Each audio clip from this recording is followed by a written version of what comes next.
Hi, and welcome to Porch Time at the Halfway There Homestead. Today I'm going to talk a little bit about fall birds.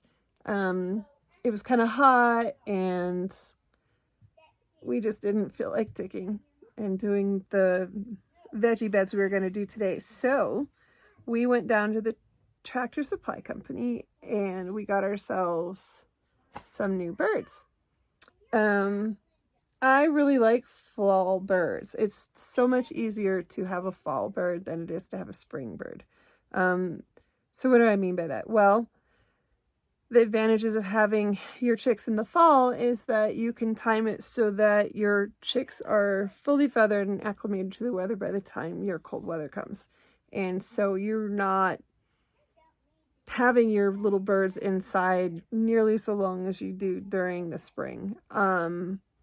The second thing that makes it so much nicer is you are feeding them a lot less before they start laying. You're feeding them a lot less before they start laying. So instead of getting them in the spring, feeding them all through the summer and all through winter, come springtime, you just get your eggs. You're not investing a year's worth of feed first. What else? Oh, you're not trying to heat your barn as much. Temperatures are warmer. And my barn, my freeze dryer is going crazy, so it's pretty warm where the birds are.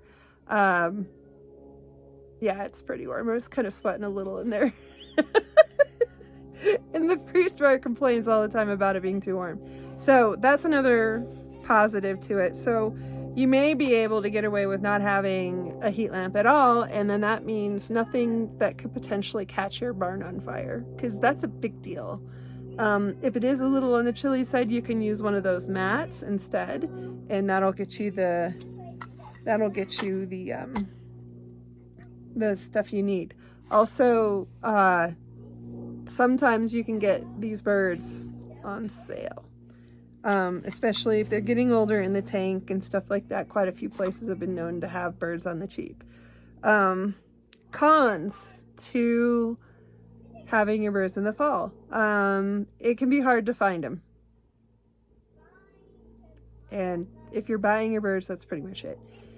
If you're hatching your own chicks, one of the cons can be that your chickens aren't laying as much. So if you didn't put any eggs aside earlier in the year when they're like going gonzo, you might find that balancing your egg consumption and having your birds lay for hatching, they don't quite work out. Now for us, it's probably a little worse than it is for a lot of you that live in lower elevations, because of the fact that our birds stop laying way earlier in the year. I'd say by late September, and they start tapering off.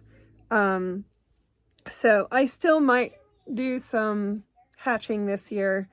I'm kind of thinking about it. I have a bucket. I'm going to make this decision in the next couple of days. The reason why I'm not a really big fan of it doing it right now is because by the time the